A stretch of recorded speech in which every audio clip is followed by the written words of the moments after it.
Radio মিলনের আজকের নিবেদন রাজশেখর বসুর কাহিনী ধুস্তুরি মায়া।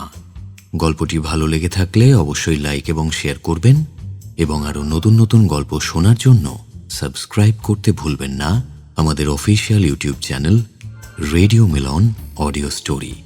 সেই সঙ্গে ভিডিওটাকেও হাইপ করতে ভুলবেন না। শুরু হচ্ছে রাজশেখর বসুর কাহিনী ধুস্তুরি মায়া।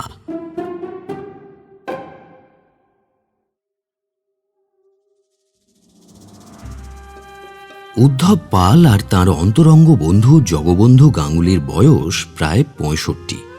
উদ্ধব বেঁটে মোটা শ্যামবর্ণ, মাথায় টাক, কাঁচা পাকা ছাঁটা গোঁফ।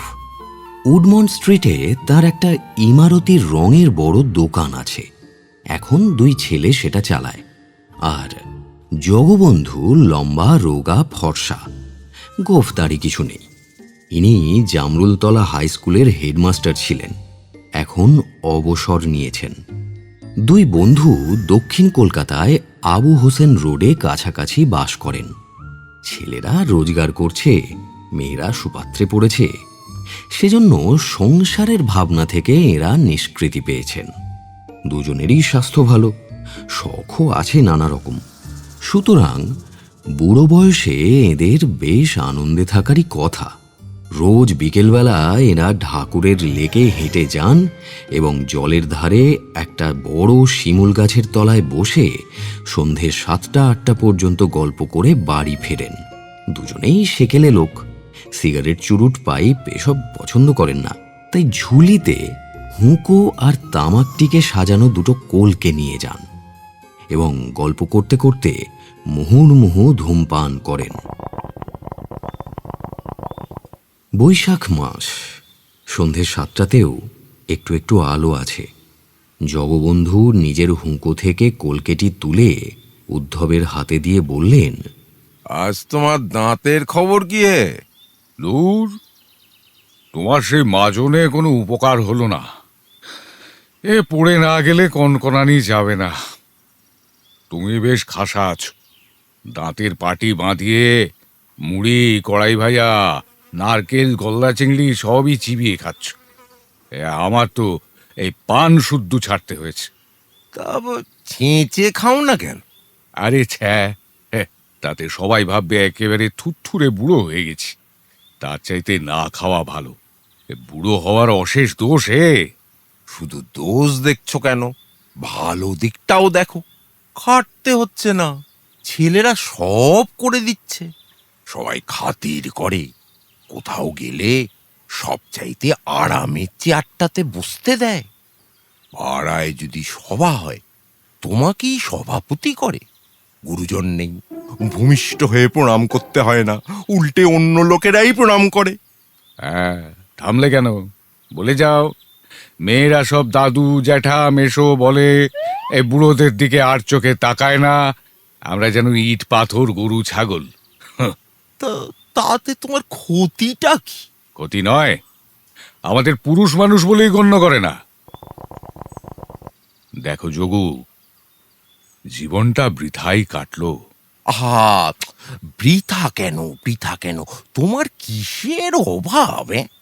উপযুক্ত 2 ছেলে রয়েছে, গিন্নি রয়েছেন, ব্যবসায় দেদার টাকা আসছে, শরীরও ভালোই আছে। ও তোমারও দাঁত নড়া ধর্তব্যের মধ্যেই নয়। বাত, ডায়াবেটিস, ব্লাড প্রেশার কিছুই নেই। এই বয়সেও নিমন্ত্রণে গিয়ে 2 তিস্তে লুচি আর দেদার মাছ, মাংস, দই, মিষ্টান্ন খেতে পারো। অবশ্য আমি তোমার মতো মজবুতও নই, বড় লোকও নই, কিন্তু কিন্তু দুঃখ করারও কিছু নেই। এই কজন বুড়ো এই আমাদের মতো ভাগ্যবান।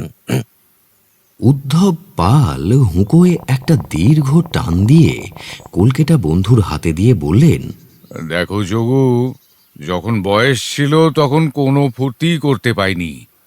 কর্তার হুকুমে স্কুলের পড়া শেষ না করেই দোকানে ঢুকেছি। এ ব্যবসা আর রোজগার ছাড়া আর কিছুতে মন দেবার অবকাশ ছিল না।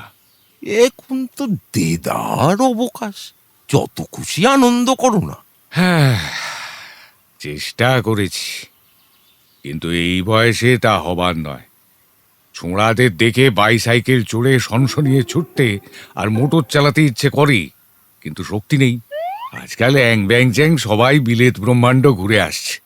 আমারও ইচ্ছে হয়, কিন্তু ইংরেজি বলতে পারি না, হ্যাট কোট পায়জামা আজকাল পরতে পারি না, কাঁটা চামচ দিয়ে খেলে পেট ভরে না, কাজেই যাবার জো নেই। আবার এই সেকেলে ফুর্তিও সয় না।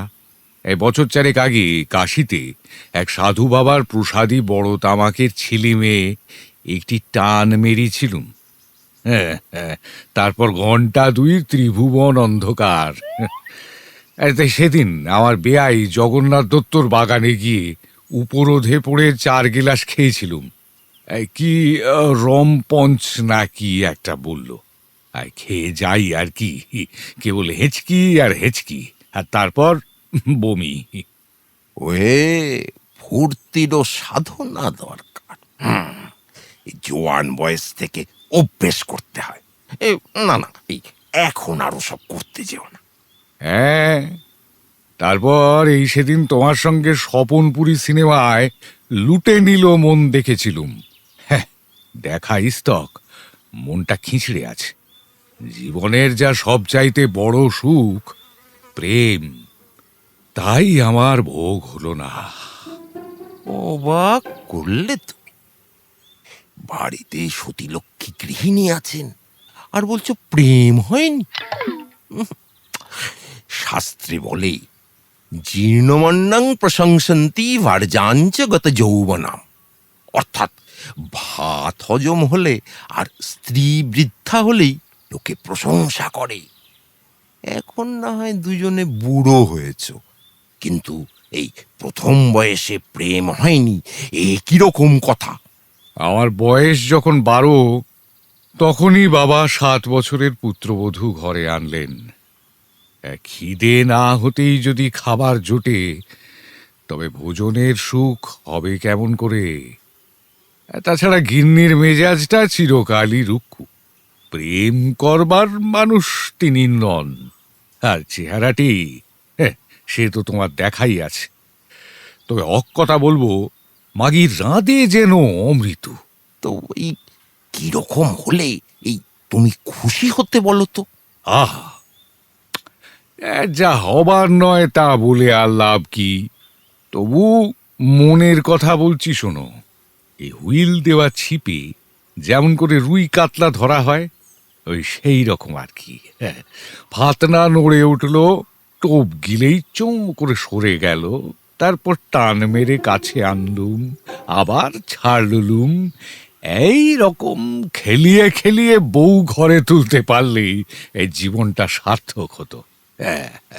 আ তুমি নটবর নাগর হয়ে প্রেমের মৃগয়া করতে চাও? না না না না না না, এ বয়সে ওসব চিন্তা ভালো নয় ভাই।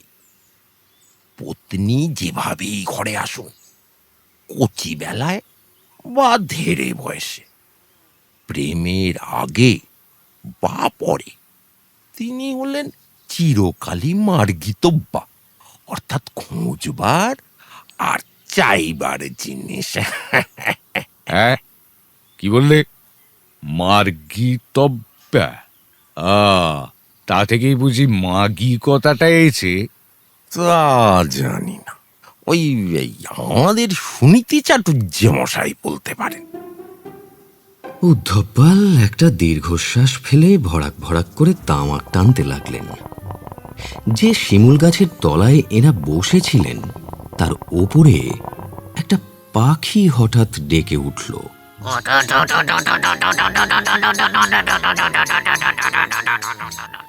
আর একটা পাখি সাড়া দিল, হ্যাঁ, এ কি পাখি হে? এ বেশ মজার ডাক তো। Bang bang, gummy gummy.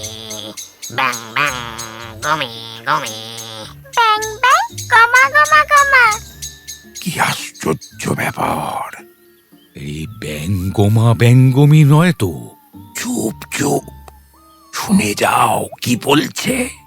ব্যঙ্গমা ব্যঙ্গমীর আলাপ শুরু হলো। কলকাতার টেলিফোনের মতো অস্পষ্ট আওয়াজ, তবে বোঝা যায়। নিচে কারা রয়েছে রে ব্যঙ্গমি? দুটো বুড়ো। কি করছে কি ওরা?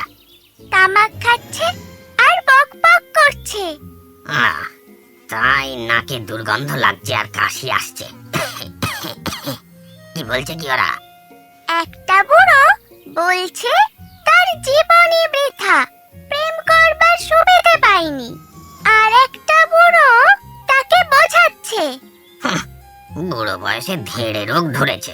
এই বলে ব্যঙ্গমা তার সান্ধ্যকালীন বিষ্ঠা ত্যাগ করল। উদ্ভব আর জগবন্ধু রুমাল দিয়ে মাথা মুছে একটু সরে বসলেন। তোমার তো নানা রকম বিদ্যে আছে, একটা উপায় বাতলে দাও না। আহা, বুড়ো বেচারার মনে বড় দুঃখ গো, যাতে তার শখ মেটে তার ব্যবস্থা করো। জোয়ান হবার শখ থাকে তো তার প্রক্রিয়া বোধহয় বাতলাতে পারি, কিন্তু ওদের কি এই বয়সে সাহস হবে? পেরে উঠবে না বোধহয়। পারুক না পারুক তুমি বলো। নোট করে নাও হে, নোট করে নাও, চটপট নোট করে নাও। জগবন্ধু তার নোটবুকে লিখতে লাগলেন। ধুস্তুরি ছোলা, একটা ছোলা খেলে 10 বছর বয়স কমে যায়। সে আবার কি জিনিস, কোথায় পাওয়া যায়? তৈরি করতে হয়। ওই বেড়ার দক্ষিণ দিকে নীল ধুত্রর ঝোপ আছে, তাতে বড় বড় ফল ধরেছে। কৃষ্ণপক্ষ পঞ্চমীর সন্ধ্যায় ধুত্র ফল চিরে তার ভেতরে ছোলা গুঁজে দিতে হবে। একটা ফলে একটা ছোলা। একাদশীর মধ্যে সেই ছোলা রস টেনে নিয়ে ফুলে উঠবে, তখন বের করে নিতে হবে। তারপর অমাবস্যার সন্ধ্যায় গঙ্গার ঘাটে গিয়ে ছোলা চিবিয়ে খেয়ে সংকল্প করতে হবে। মনে থাকে যেন, একটা ছোলায় 10 বছর বয়স কমবে, 5টাতে 50 বছর। যদি 10-20টা খায় তবে পূর্বজন্মে ফিরে যাবে। তারপর শোনো, সংকল্পের পর এই মন্ত্রটা বলে গঙ্গায় ডুব দিতে হবে। বম মহাদেব ধুস্তুর স্বামী, দস্তুর মতো প্রস্তুত আমি। তারপর ডুব দেওয়া মাত্রই বয়স কমে যাবে। আচ্ছা, যদি ফের আগের বয়সে ফিরে আসতে চায়? খুব সোজা। পূর্ণিমার সন্ধ্যায় গঙ্গার ঘাটে গিয়ে বেল পাতা চিবিয়ে খেতে হবে। যে কটা ছোলা খেয়েছিল ততগুলো বেল পাতা। তারপর এই মন্ত্রটা বলে ডুব দিতে হবে। বম মহাদেব সকল বস্তু আগের মতো আবার অস্তু। ব্যঙ্গমা ব্যঙ্গমী নীরব হল। আরও কিছু শোনার আশায় খানিকক্ষণ সবুর করে উদ্ধব বললেন, বোধহয় ঘুমিয়ে পড়েছে, বুঝলে? যা শোনা গেল তাই যথেষ্ট। এই প্রক্রিয়াটা যা বলল তা মালবীয়জির কায়কল্পের চাইতে ঢের সোজা। বিপদের ভয়ও দেখছি না। ধুত্রর রস যে বিষ তা জানো? আরে ছোলার মধ্যে কতই বা আর রস ঢুকবে? ব্যঙ্গমার কথা যদি মিথ্যেই হয়, তবে বড় জোর একটু নেশা হবে।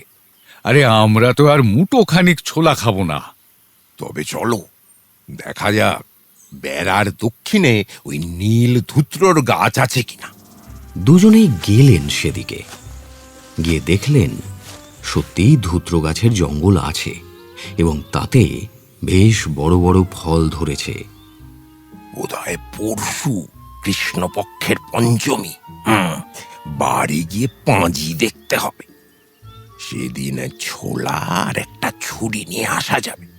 পঞ্চমীর দিন উদ্ধব আর জগবন্ধু ধুত্রর বনে এসে 10-12টা ফল চিরে তার মধ্যে ছোলা পুরে দিলেন।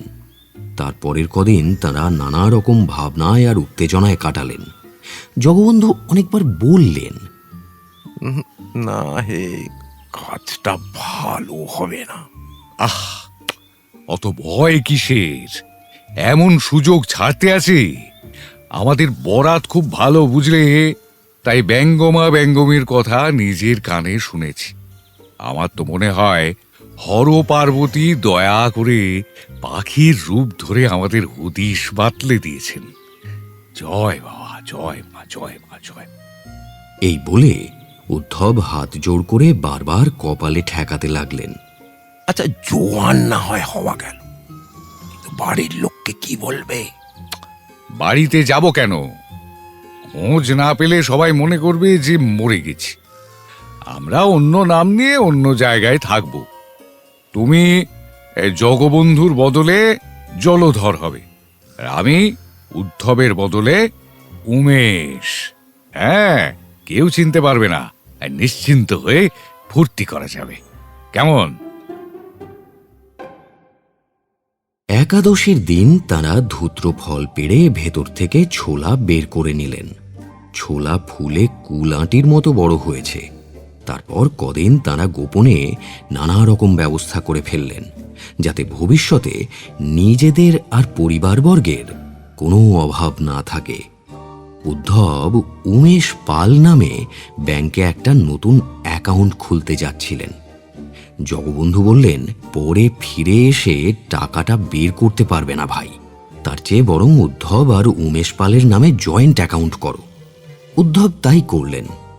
চতুর্দশীর দিন জগবন্ধু বললেন, দেখো, ও ও বয়স কমাতে হয়, এই তুমি কমাও, এই আমার কোনো দরকার নেই। তা কি হয়? এক যাত্রায় পৃথক ফল হতে পারে না। তুমি সঙ্গে না থাকলে আমি কিছুই করতে পারবো না। বেশ, আমি কিন্তু দিন কতক পরেই ফিরে আসবো। আরে, ফিরবে কেন? তোমারই তো সুবিধে বেশি। পরিবার বহুদিন গত হয়েছেন, একটা নির্ঝঞ্ঝাটে আরেকটি ঘরে আনবে। তা ভাই, এই কটা ছোলা খেতে চাও হে? আমি বেশ করে ভেবে দেখলাম, 4টে খাওয়াই ভালো। এখন আমাদের দুজনেরই বয়স প্রায় 65, 40 বাদ গিয়ে হবে 25। হ্যাঁ, একেবারে তাজা তরুণ। কেমন? কিন্তু এই বুদ্ধিও তো খাজা তরুণের মতো হবে। এতদিন ব্যবসা করিয়ে যে বুদ্ধিটি পাকিয়েছ, তা একটা খেয়ালের বসে কাঁচিয়ে দিতে চাও? আমি বলি কি, 2টো ছোলা খাও, তাতে ওই বয়স 45 বছর হবে। কেমন? এই প্রায় জোয়ানের মতোই, অথচ বুদ্ধি বেশি কেঁচে যাবে না। রাম রাম রাম, 45-এ কারবার ফলাও করা যেতে পারে, দেদার খদ্দেরও জোগাড় করা যেতে পারে, কিন্তু মনের মানুষ, ওই যাকে বলেছ কি যেন, মার্গিতব্যা, ও পাকড়াও করা যাবে না। হ্যাঁ, আধ বুড়োর কাছে কোনো মেয়ে ঘেঁষবে না। আচ্ছা, মাঝামাঝি করা যাক, 3টে করে ছোলা খাওয়া যাবে। 35 বছর বয়স হলে মন্দ হবে না। আজকাল তো ধীরে আইবুড়ো মেয়ের অভাব নেই, ঠিক কিনা? আচ্ছা উদ্ধব, তুমি তো নবকলেবর ধারণ করে উদাহ হওয়ার জন্য ব্যস্ত হয়েছ। তা বলি, তোমার তিরোধান হলে পরিবারের কি দশা হবে ভেবে দেখেছ? তোমার দুঃখ হবে না? না, সম্পত্তি যখন রেখে যাচ্ছি তখন দুঃখ কিসের? তবে দিন কত কান্নাকাটি করবে, তা না হলে যে ভালো দেখাবে না। গয়না খুলতে হবে, মাছ পেঁয়াজ পুঁই শাক মুসুর ডাল ছাড়তে হবে, তার জন্য কিছুদিন একটু কষ্ট হবে। তারপর তোফা আলো চালের ভাত, ঘি, মটর ডাল, পটল ভাজা, ঘন দুধ, আমকলা সন্দেশ খেয়ে খেয়ে ইয়া লাশ হবে, আর হরদম পান দোক্তা চিবুবে। এই ঝাঁটা গোপের খোঁচা আর তামাকের গন্ধ সইতে হবে না। বিয়াক্কেলে মিনসের তোয়াক্কা রাখতে হবে না। মনের সুখে বউদের ওপর তম্বি করবে, আর গুরু মহারাজের সঙ্গে কাশী হরিদ্বার হিল্লি দিল্লি মক্কা ঘুরে বেড়াবে। ছেলে দুটো তো লাট হয়ে যাবে। বাপ পিতামহর বসত বাড়ি বেচে ফেলে মেট্রো প্যাটার্ন ইমারত তুলবে। হ্যাঁ, দামি দামি মোটর কিনবে। কারবারটা মাটি না করে এই যা চিন্তা। আরে মরুককে, আমি আর ওসব ভাববো না। হ্যাঁ, আর তোমার তো কোনো ভাবনাই নেই। ছেলেটি অতি ভালো, তুমি সরে গেলে নিশ্চয়ই ঘটা করে শ্রাদ্ধ করবে। আমি কিন্তু তোমার একটা হিলে লেগে গেলে ফিরে আসবো। অবশ্য তোমার সঙ্গে রোজই দেখা করব। আগে কাঁচা বয়সে সোয়াদটা একটু চেখে দেখো, হ্যাঁ, তারপর যা ভালো মনে হয় করো।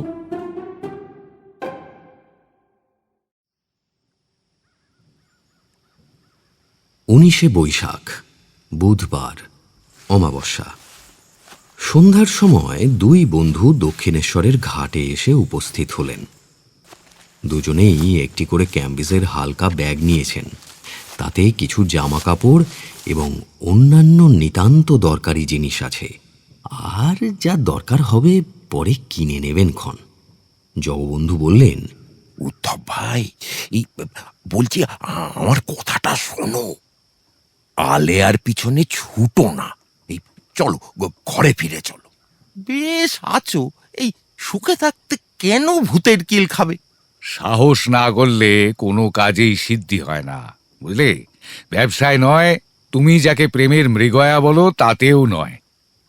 আর দেরি করবার দরকার কি? ঘাট থেকে লোকজন সব চলে গেছে, প্রক্রিয়াটা সেরে ফেলা যাক। বেশি রাত পর্যন্ত এখানে থাকলে মন্দিরের লোকে নানা রকম প্রশ্ন করবে। উদ্ধব একটা গামছা পরে ঘাটের চাতালে জামাকাপড় জুতো সব রাখলেন। জগবন্ধু দীর্ঘশ্বাস ফেলে জলে নামার জন্য প্রস্তুত হলেন। বন্ধুর মুখে আর নিজের মুখে 3টে করে ছোলা পুড়ে দিয়ে উদ্ধব বললেন, নাও, এবার বেশ করে চিবিয়ে গিলে ফেলো। এইবার মনে মনে সংকল্প করো। হয়েছে তো? তারপর জগবন্ধুর হাত ধরে জলে নামলেন তিনি। এসো, দুজনে একসঙ্গে মন্ত্রটি বলে ডুব দেওয়া যাক। বম মহাদেব দুস্তুস্বামী দস্তুর মত প্রস্তুত আমি। বম মহাদেব দুস্তুস্বামী দস্তুর মত প্রস্তুত আমি। বম মহাদেব দুস্তুস্বামী দস্তুর মত প্রস্তুত আমি।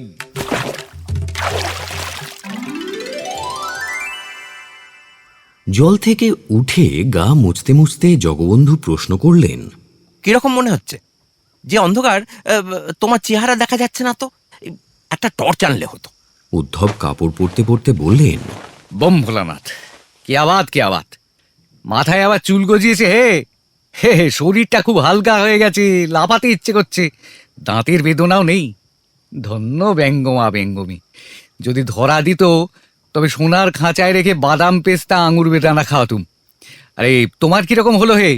বাঁধানো দাঁত খসে গেছে, দুপাটি নতুন দাঁত বেরিয়েছে, গায়েও জোর পেয়েছি। এই আলো জেলে আরশিতে না দেখলে ঠিক বুঝতে পারা যাবে না। বাহ বাহ বাহ বাহ! চলো যাওয়া যাক। কলকাতার বাস এখনো পাওয়া যাবে। বউবাজারে তরুণধাম হোটেলে ঘর খালি আছে, আমি খবর নিয়েছি। এখন সেখানেই উঠবো, তারপর সুবিধে মতন একটা বাড়ি নেওয়া যাবে।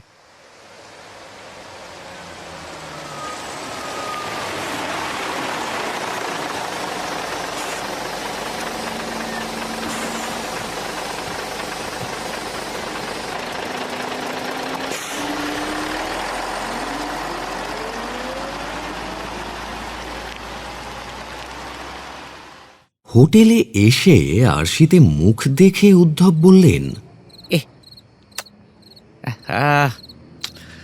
বয়স কমেছে বটে, কিন্তু চেহারাটা কিরকম গুন্ডা গুন্ডা দেখাচ্ছে। আরে তোমার তো দিব্যি রূপ হয়েছে যোগু, একেবারে কার্তিক। দেখো ভাই, আমার শিকার তুমি যেন কেড়ে নিও না। ও, আমি স্বীকার করতে চাই না। বেশ বেশ বেশ, তুমি সুখদেব গোসাই হয়ে তপস্যা করো। শোনো, এখন আমার মতলবটা শোনো। প্রেমের মৃগয়া তো করবই, কিন্তু তাতেই দিন কাটবে না। রসা রোডে একটা নতুন রঙের দোকান খুলবো, পাল অ্যান্ড গাঙ্গুলি। ঠিক আছে? তুমি বিনা মূলধনে অংশীদার হবে, লাভের বকরা পাবে। ব্যাংকে 10 লাখ টাকা নতুন অ্যাকাউন্টে জমা আছে। দেখবে 6 মাসের মধ্যে নতুন কারবারটি ফাঁপিয়ে তুলব। হ্যাঁ, মনে থাকে যেন, তুমি হচ্ছ জলধর গাঙ্গুলি আর আমি উমেশ পাল। রাত অনেক হয়েছে, এখন চলো খাওয়া দাওয়া করে শুয়ে পড়া যাক। পরদিন সকালে চা খেতে খেতে জগবন্ধু বললেন, এখন কি করতে চাও বলো?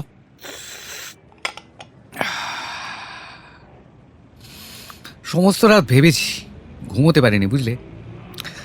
শুনেছি বালিগঞ্জ আর নতুন দিল্লি হচ্ছে প্রেমের জায়গা, আর দিল্লি তো বহুদূর।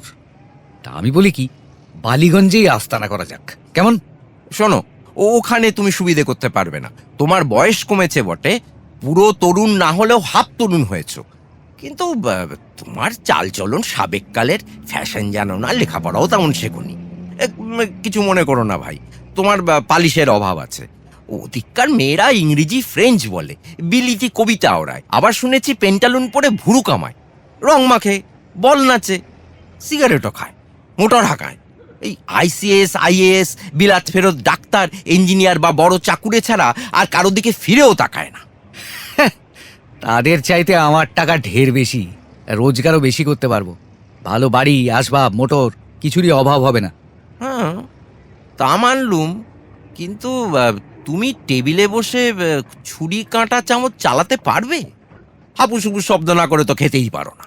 শুনেছি কড়াইশুটির দানার বড়ি ভাজা ছুরি দিয়ে তুলে মুখে তোলাই আধুনিক দস্তুর। তা তুমি পারবে? তাই চিমটে দিয়ে তুলে খেলে চলবে না? না। তাছাড়া এই তুমি টেবিল ক্লথে ঝোল ফেলে নোংরা করবে, এই তা দেখলেই তোমার মার্গিতব বা মারমুখ হবেন। বেশ, তুমি বলো তাহলে কোথায় সুবিধা হবে? আরে খবরের কাগজে গাদা গাদা পাত্রপাত্রীর বিজ্ঞাপন বার হয়, তার থেকেই বেছে নিতে হবে। এই তো সামনে আজকের কাগজ রয়েছে, পড়ো না। উদ্ধব পড়তে লাগলেন। বুলবুলি লক্ষ্মী বোন আমার ফিরে এসো, বাবা মা শোকে শয্যাশায়ী, খঞ্জন কুমারের নাচের পার্টিতেই তুমি যোগ দিও। আরে গেলু যা।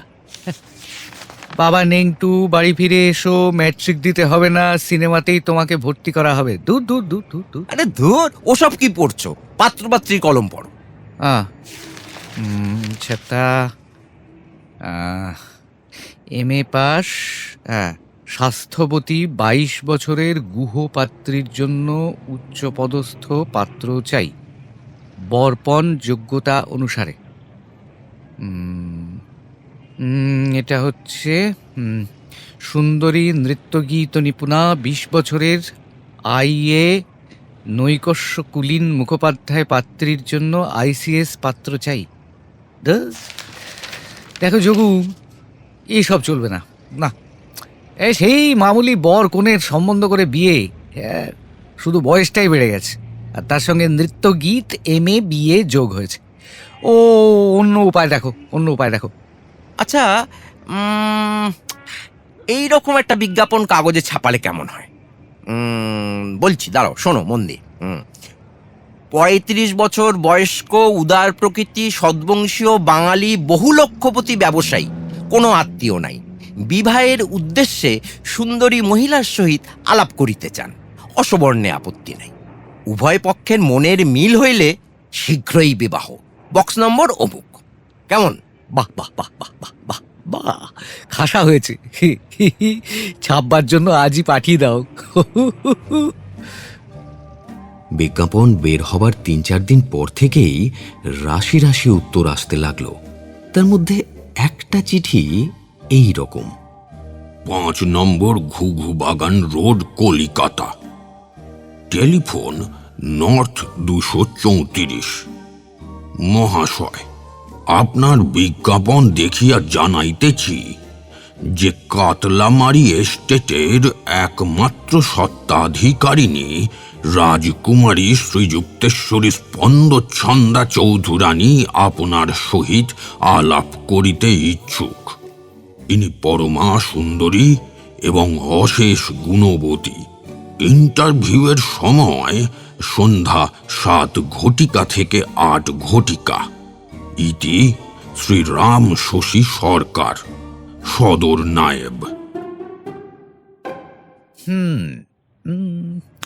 ভালোই মনে হচ্ছে, তবে পাত্রীর নামটা একটা বিদঘুটে, আর এস্টেটটি নিশ্চয় ফোঁপড়া, তাই রাজকুমারী ধনী বর খুঁজছেন। হ্যাঁ, তা হোক, হোটেলে তো টেলিফোন আছে, এখনই জানিয়ে দেওয়া যাক। আজ সন্ধ্যায় আমরা দেখা করতে যাব, ঠিক আছে? বাবা, তোমার দেখছি আর তর্স হয় না। একটা চিঠি লিখে দাও না যে পরশু যাবে, তাড়াতাড়ি করলে ভাববে তোমার গরজ খুব বেশি। আহা, তুমি বোঝো না, আরে কোনো কাজে গড়িমসি ভালো নয়। উদ্ধব টেলিফোন ধরে ডায়াল করলেন। Hello, north 234। ইয়েস। একটু পরে মেয়েলি গলায় সাড়া এলো। কাকে চান? শ্রীযুক্তেশ্বরী আছেন কি? আমি হচ্ছি উমেশ পাল। আলাপের জন্য আমি বিজ্ঞাপন দিয়েছিলাম। ও, আপনি একজন ক্যান্ডিডেট? হুম, ক্যান্ডিডেট আপনাদের রাজকুমারী। তার তরফ থেকেই তো বিজ্ঞাপনের উত্তরে দরখাস্ত পেয়েছি। দরখাস্ত বলছেন কেন? আমি রাজকুমারী। আপনি দেখা করতে চান তো আজ সন্ধ্যায় আসতে পারেন। উদ্ধব নিচু গলায় জগবন্ধুকে বললেন, যোগু, জানিয়ে দিই যে আমরা দুজনে যাব, কি বলো? আরে না না, এসব ব্যাপারে সঙ্গী নেওয়া চলে না। Hello, kilo? ও আবার কিরকম? ভদ্রমহিলার সঙ্গে কথা কইতে জানেন না? খুব জানি, আলাপ তো হবেই। এখনই শুরু করলে দোষ কি? আজই সন্ধ্যায় আপনার কাছে যাব। আপনাকে বখাটে ছোকরা বলে মনে হচ্ছে। হুম, ঠিক ধরেছেন। বয়স যদিচ 35, কিন্তু স্বভাব 20-25-এর মতন। দেখুন, আপনার গলার সুরটি খাসা, চেহারাটিও ওই রকম হবে তো। দেখতেই পাবেন মশাই নিজে কেমন। চমৎকার, দেখলেই মোহিত হয়ে যাবেন। টেলিফোনের আলাপ শেষ হলে জগবন্ধু বললেন, হ্যাঁ হ্যাঁ উদ্ধব, ভুলে 3টের জায়গায় 4-5টা ছোলা খেয়ে ফেলনি তো? হ্যাঁ, ফাজিল ছোকরার মতো কথা বলছিলে। 3টেই খেয়েছিলাম। কি জানো, ছেলেবেলায় বাবার শাসনে কোনো রকম আড্ডা দেওয়া বা বকামি করার সুযোগ ছিল না। এখন আবার কাঁচা বয়সে এসে ফুর্তি চাগিয়ে উঠেছে। তুমি কিছু ভেবো না, আমার বুদ্ধি ঠিক আছে, বেচাল হবে না। জগবন্ধু কিছুতেই সঙ্গে যেতে রাজি হলেন না। অগত্যা উদ্ধব একলাই রাজকুমারী স্পন্দচ্ছন্দা চৌধুরানীর কাছে গেলেন। বাড়িটা জীর্ণ, অনেককাল মেরামত হয়নি। সামনের বাগানেও জঙ্গল হয়েছে। বৃদ্ধ নায়েব রামশশী সরকার উদ্ধবকে একটা বড় ঘরে নিয়ে গিয়ে বসালেন। একটু পরে পাশের পর্দা ঠেলে স্পন্দচ্ছন্দা এলেন। উদ্ধব স্থির করে এসেছেন যে হ্যাংলামি দেখাবেন না, রসিকতা করবেন বটে, কিন্তু মুরব্বির চালে। হলেনই বা রাজকুমারী, উদ্ধব নিজেও তো কম কেউকেটা নন। ঘরের ল্যাম্প শেড দিয়ে ঢাকা, সেজন্য আলো কম। উদ্ধব দেখলেন স্পন্দচ্ছন্দা লম্বা দোহারা, কিন্তু মাংসের চেয়ে হাড় বেশি। মেমের চাইতেও ফর্সা, গোলাপি গাল, লাল ঠোঁট, লাল নখ, চাঁচা ভ্রু, কাঁধ পর্যন্ত ঝোলা কোঁকড়ানো চুল, আর পরনে নীল শাড়ি। জগবন্ধুর শিক্ষা অনুসারে উদ্ধব উঠে দাঁড়িয়ে বললেন, নমস্কার। নমস্কার, আপনি বসুন। ইয়ে, দেখুন, এই শ্রীযুক্তেশ্বরী রাজকুমারী পণ্ডচণ্ডা দেবী। স্পন্দচ্ছন্দা। হ্যাঁ হ্যাঁ হ্যাঁ হ্যাঁ হ্যাঁ, স্পন্দ ও, ছন্দা। হ্যাঁ, দেখুন, একটি কথা গোড়াতেই নিবেদন করি, আপনার নামটা উচ্চারণ করা বড় শক্ত। আমি হেন জোয়ান মরদ হিমশিম খেয়ে যাচ্ছি। তা যদি আপনাকে পদি রানী বলি তো কেমন হয়? স্বচ্ছন্দে বলতে পারেন। আমিও আপনাকে উমসে বলবো। সেটা কি ভালো দেখাবে? প্রজাপতির নির্বন্ধে আমি তো আপনার স্বামী হতে পারি। হবু স্বামীকে নাম ধরে ডাকা আমাদের হিন্দু ঘরের দস্তুর নয়, তাই না? আপনি দেখছি অজপাড়াগে। আমি আসল শহুরে। হ্যাঁ, 4 পুরুষ কলকাতায় বাস। আপনি তো পাড়াগা থেকে এসেছেন। বেশ, নাম ধরেই ডাকবেন, তাতে আমার ক্ষতিটা কি? এখন কাজের কথা শুরু হোক। আচ্ছা, আমার চেহারাটা কেমন দেখছেন? মন্দ কি, একটু পেটে আর কালো, তা সেটুকু ক্রমশ হয়ে যাবে। আমাকে কেমন দেখছেন? খাসা খাসা, একেবারে যেন পটের বিবিটি। আচ্ছা, অত ফর্সা কি করে হলেন? আমার গায়ের রঙে এরকম। ওগো চণ্ডপণ্ডা পদিরানী, রঙের ব্যাপারে আমাকে ঠকাতে পারবে না। ওই হলো আমার ব্যবসা। তুমি 1 কোট অস্তরের ওপর 3 পোঁচ পেন্ট চড়িয়েছ, হবস জিঙ্ক, একটু পিউরি আর একটু মেটে সিন্দুর, তা লাগিয়েছ, বেশ করেছো। কিন্তু জমির আদত রংটি কেমন? আপনি অতি অসভ্য। আচ্ছা আচ্ছা আচ্ছা আচ্ছা, তোমার গায়ের রং তোমারই থাক, আমার তা জানার দরকার কি। তবে একটা কথা বলি, মূর্তিটা কুমোরটুলি ঢঙের করতে পারোনি। যদি আরেকটু বেশি পিউরি কি এলামাটি দিতে, আর চোখের কাজলটা কান পর্যন্ত টেনে দিতে, তবেই খোলতাই হতো। আপনি নিজে কি মাখেন? আলকাত্রা? আমি সর্ষের তেল ছাড়া কিছুই মাখি না। আমার হচ্ছে খোদ রং। নারকেল ছোবড়া দিয়ে ঘষলেও উঠবে না, একেবারে পাকা। আমার কাছে তঞ্চকতা পাবে না, আর বয়সও ভাড়াতে চাই না। ঠিক 35। তোমার কত? 22। 42। 22? 42? আপনি আমাকে অপমান করছেন। আরে না না, একটু দরদস্তুর করছি আর কি। আচ্ছা, তোমার কথা থাকুক, আমার কথাও থাকুক, একটা মাঝামাঝি রফা করা যাক নাকি? হ্যাঁ, তোমার বয়স 32। বেশ, তাই না হয় হলো। তা লেখাপড়া কদ্দূর? মাছ তরকারি, ধোবার হিসেব এসব লিখতে পারবে তো? মেমের কাছে MA ক্লাসের চাইতে বেশি পড়েছি। মশাইয়ের বিদ্যে কত দূর? 4th ক্লাস পর্যন্ত। তবে রবি ঠাকুর জানি। ওরে দুরাচার হিন্দু কুলাঙ্গার, এই কি তোদের? থাক থাক থাক, খুব হয়েছে। তোমার কোনো চিন্তা নেই। ব্যাংকে খোঁজ নিলেই জানতে পারবে যে আমার দেদার টাকা আছে। বাড়ি, গাড়ি, আসবাব, গয়না সব তোমার মনের মতন হবে। আচ্ছা, তোমার এস্টেটের আয় কত? পাকিস্তানে পড়েছে বলে অনেককাল আদায় হয়নি, তবে ভাবনার কিছু নেই। খাঁ সাহেব বদরুদ্দিন আমার বাবার বন্ধু, তিনি বলেছেন সব আদায় করে দেবেন। তবেই হয়েছে। বেঁচে ফেলো, বেঁচে ফেলো। বেশ তো, আপনি তার ব্যবস্থা করবেন। আচ্ছা, এই বৈষয়িক আলাপ তো একরকম হলো, এখন একটু প্রেম আলাপ করা যাক। দেখো পদিরানী, আমার সঙ্গে 2 দিন ঘর করলেই টের পাবে আমি কিরকম দিলদরিয়া চমৎকার লোক। স্পষ্ট করে বলো দেখি, আমাকে মনে ধরেছে? তা ধরেছে। একজন প্যান্ট শার্ট পরা আধা বয়সী ভদ্রলোক পাইপ টানতে টানতে ঘরে ঢুকলেন। স্পন্দচ্ছন্দা দুপক্ষের পরিচয় করিয়ে দিয়ে বললেন, ইনি হচ্ছেন মিস্টার মকর রায়, বারাত ল সম্পর্কে আমার দাদা হন। আর ইনি উমেশ পাল, খুব ধনী পেইন্ট মার্চেন্ট, আমার ভাবি বর। আরে তাই নাকি?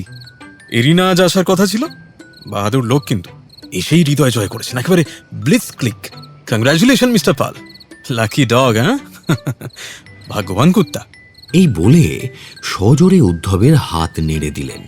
তারপর বললেন, স্পন্দার মতো মেয়ে নাকি লাখে একটা মেলে, নাচ গান অ্যাক্টিং সবেতেই নাকি চৌখস, সিনেমা থেকেও নাকি লোকে সাধাসাধি করছে, এর কাঁচ পোকা নৃত্য নাকি অসাধারণ। উদ্ধব একটু ফাঁপড়ে পড়লেন, জিজ্ঞেস করলেন, কাঁচ পোকা নাচে নাকি? যখন তখন নাচে না, আসলে ধরার সময় নাচে। জানো মকরদা, মিস্টার পাল হচ্ছেন একজন আদেম হেম্যান। সে আবার কাকে বলে? হি গোটি তো জানি। আরে হিম্যান জানেন না? মদ্দা পুরুষ। আরে আমাদের ঋষিরা যাকে বলতেন নরপুংরব বা পুরুষর্ষব, অর্থাৎ যিনি ষাঁড়ের মতন শিং বাগিয়ে সোজা ছুটে গিয়ে লক্ষ্যস্থানে পৌঁছে যান। দেখুন মিস্টার পাল, যদি রঙের কারবার বাড়াতে চান তো আমাকে বলবেন। হুন্ডাগড় স্টেটের সমস্ত খনি আমার হাতে, বুঝলেন? অজস্র গেরু মাটি আর এলামাটি আছে। 2 লাখ যদি ঢালেন তবে 1 বছরেই 3 লাখ ফিরে পাবেন। আচ্ছা, সে কথা না হয় পরে হবে। আপনারা এখন আলাপ করুন, আমি ওপরে গিয়ে বসছি। আরে না না, এইখানেই বসুন।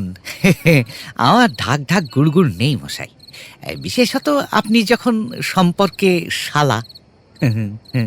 দেখুন মকরবাবু, আপনার এই বোনটি হচ্ছেন আমার মার্গিতব্যা। মা? সে আবার কি চিজ? জানেন না? চিরকাল খোঁজবার আর চাইবার জিনিস মার্গিতব্যা। একজন হেডমাস্টার কথাটির মানে বলে দিয়েছেন। আচ্ছা, আজকের মতন উঠি, তামাক খেতে হবে। এখানে তো সে পাঠ নেই। না না, সিগারেট ফিগারেট চলবে না, গুড়ুক চাই, গুড়ুক। কাল বিকেলে আবার আসবো। হ্যাঁ, গড়গড়া তামাকের সরঞ্জামও সব নিয়ে আসবো। হ্যাঁ, ও হ্যাঁ, ভালো কথা, ভালো কথা, আমার আরেকটু জানবার আছে। আচ্ছা, হ্যাঁ গা পদিরানি, এই শুক্তো, মোচার ঘন্ট, এই ছোলার ডালের ধোঁকা, এইসব রাঁধতে জানো? ওসব আমি খাই না। আমি খেতে ভালোবাসি। আচ্ছা, মাগুর মাছের কালিয়া, ইলিশের পাতুড়ি, ভাপা দই, এসব করতে জানো? ওমা, ও তো বাবুর্চির কাজ। তবে কি চাই জানো? এসব রান্না বাবুর্চির কাজ নয়, গিন্নিরই করা উচিত। তোমার নাচ দেখে তো আমার পেট ভরবে না। ও, আপনি রাঁধুনি গিন্নি চান? তাহলে আপনি ওই কেষ্টদাসীকে কালিদাসী ঘরে আনলেই পারতেন। কি বললে? কালিদাসীর সামনে তুমি দাঁড়াতে পারো নাকি? হ্যাঁ, অত রাগ কেন? তিনি বুঝি আপনার আগেকার গিন্নি? আগেকার কি, দস্তুর মতো জলজ্যান্ত এখনকার। হ্যাঁ, তার কাছে তুমি, হ্যাঁ, তরমুজের কাছে তেলাকুচো, কামধেনুর কাছে মিনি বেড়াল। এক স্ত্রী থাকতে আবার বিয়ে করতে এসেছো? ঠক জোচ্চর, বেরিয়ে যাও, বেরিয়ে যাও। যাবে কোথায়? রীতিমতো ক্রিমিনাল কাণ্ড, ধাপ্পা দিয়ে রাজকন্যার রাজ্য আদায় করতে এসেছে। থামো থামো থামো, মজা একেবারে টের পাইয়ে দেব। উদ্ধব দাঁত খিঁচিয়ে কিল দেখিয়ে গটগট করে ঘর থেকে বেরিয়ে গেলেন। হোটেলে ফিরে আসার পর সমস্ত কিছু শুনলেন জগবন্ধু। তারপর বললেন, ব্যাপারটা ভালো হলো না। ওরা অমনি ছাড়বে না, তোমাকে জব্দ করার চেষ্টা করবে। গিন্নির নামটা শুনে হঠাৎ কেমন মন খারাপ হয়ে গেল, সামলাতে পারলাম না। তা যাকে কি আর করবে। দুদিন পরে সলিসিটার গুইয়ান হুইয়ের চিঠি এলো। রাজকুমারী শ্রীযুক্তেশ্বরী স্পন্দচ্ছন্দা চৌধুরানীকে যে মানসিক আঘাত দেওয়া হয়েছে এবং তজ্জনিত তাঁর যে স্বাস্থ্যহানি ঘটেছে, তার খেসারত স্বরূপ 1 লক্ষ টাকা 3 দিনের মধ্যে পাঠানো চাই, অন্যথায় উমেশ পালের বিরুদ্ধে মোকদ্দমা রুজু করা হবে।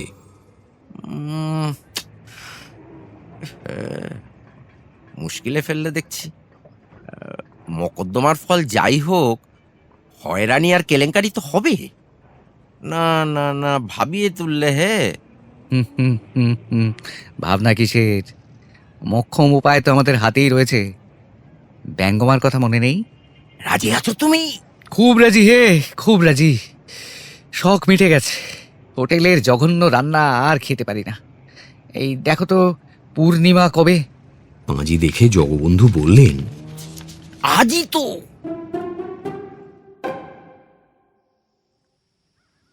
সন্ধ্যার সময় দুজনে দক্ষিণেশ্বরের ঘাটে এলেন আবার, এবং 3টি বেলপাতা চিবিয়ে মন্ত্রপাঠ করলেন। বম মহাদেব সকল বস্তু আগের মতন আবার অস্তু। বম মহাদেব সকল বস্তু আগের মতন আবার অস্তু। বম মহাদেব সকল বস্তু আগের মতন আবার অস্তু। বলেই একটা ডুব দিলেন। ঘাটে উঠে মাথা মুছতে মুছতে উদ্ধব বললেন, ওই যোগু, আবার দিব্যি 1 মাথা টাক হয়েছি। শরীরটাও 2.5 মণি হয়ে গেছে। তোমার কেমন হলো? আমার মুখেও 2 পাটি নকল দাঁত এসে গেছে। সব তো হলো, এখন বাড়ি গিয়ে বলবে কি? 2 হপ্তা সপ্তাহ আমরা গায়েব হয়ে আছি, তার একটা ভালো রকম কৈফিয়ত দেওয়া চাই। সে তুমি ভেবো না, তুমি তা পারবেও না। ও চিরকাল মাস্টারি করে ছেলেদের শিখিয়েছো সদা সত্য কথা কহিবে। ও যা বলবার আমি বলবো খন, বুঝলে? আজ রাতে আর বাড়ি গিয়ে কাজ নাই, চলো হোটেলে ফিরে চলো।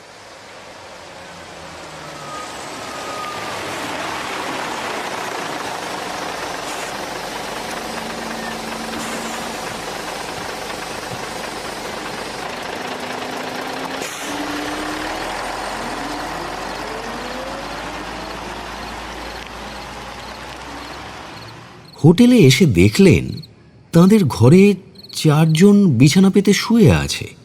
উদ্ধব ম্যানেজারকে বললেন, আচ্ছা লোক তো মশাই আপনি, হ্যাঁ, আরে কিছু না জানি আমাদের রিজার্ভ করা ঘরে অন্য লোক ঢুকিয়ে দিয়েছেন, এর মানেটা কি?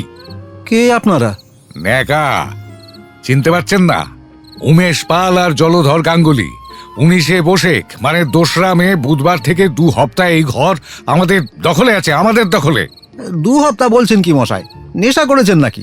আরে আজই তো বুধবার, 2রা মে, 19শে বৈশাখ। জগবন্ধু উদ্ধবকে টেনে নিয়ে রাস্তায় এলেন, বললেন, সবই ধুস্তুরি মায়া, বুঝলে ভাই? গত 2 সপ্তাহ জগতের ইতিহাস থেকে একেবারে লোপ পেয়ে গেছে। চলো চলো, এখন বাড়ি চলো। রাত প্রায় 12টার সময় জগবন্ধুকে সঙ্গে নিয়ে উদ্ধব নিজের বাড়িতে পৌঁছলেন। উদ্ধব গৃহিণী কালিদাসী তাদের দেখে বললেন, বলি দুপুর রাত পর্যন্ত ইয়ারে ছিলে কঞ্চুলয়, হ্যাঁ? ওর লক্ষ্মী না ছেড়ে গেছে, তোমার তো ঘরে একটা আপদ বালাই আছে নাকি? দেরি দেখে মানুষটা ভেবে বসছে সে হুঁশ হয়নি বুঝি? ও ও গিন্নি, তোমার শাখা সিঁদুরের জোরে আর এই যোগু ভাইয়ের হিম্মতে আজ প্রাণ নিয়ে ফিরে এসেছি। ওফ, সন্ধ্যের সময় দক্ষিণেশ্বর মন্দিরের ঘাটে গঙ্গার ধারে বসেছিলুম, বুঝলে? তা ভাবলুম মুখ হাত পা ধুয়ে নি, তারপর মায়ের আরতি দেখব। ও বাবা, যেমন জলে নাবা অমনি এক মস্ত কুমির পা কামড়ে ধরে আমায় টেনে নিয়ে চললো। কই দাঁত বসায়নি তো? উদ্ধবের দুপায়ে হাত বুলিয়ে দেখলেন কালিদাসী। ফোকলা কুমির গিন্নি, একদম ফোকলা। ভাগ্যিস কুমিরটা বুড়ো ছিল, তাই পাটা বেঁচে গেছে। আমার বিপদ দেখে যোগু লাঠি নিয়ে লাফিয়ে জলে পড়লো, এক হাতে সাঁতার দেয় আর এক হাতে ধপাধপ লাঠি চালায়। শেষে চাঁদপাল ঘাটে এসে কুমিরটা মারের চোটে কাবু হয়ে আমাকে ছেড়ে দিয়ে পালিয়ে গেল। তারপর এক ময়রার দোকানে উনুন পাড়ে বসে জামা কাপড় শুকিয়ে ঘরে ফিরেছি। মা দক্ষিণেশ্বরী রক্ষা করেছেন, কালই পুজো পাঠাবো। রান্না সব জুড়িয়ে জল হয়ে গেছে, গরম করে দিচ্ছি, লুচি এখনই ভেজে দিচ্ছি। ততক্ষণ তোমরা মুখ হাত পা ধুয়ে একটু জিরিয়ে নাও। গাঙ্গুলি মশাইয়ের বাড়ি খবর পাঠাচ্ছি, উনি এখানেই খেয়ে দিয়ে যাবেন এখন। নিশ্চয় নিশ্চয়, এখানেই খাবে হে যোগু, এখানেই খাবে। গিন্নির রান্না তো নয়, অমৃত, বুঝলে কিনা?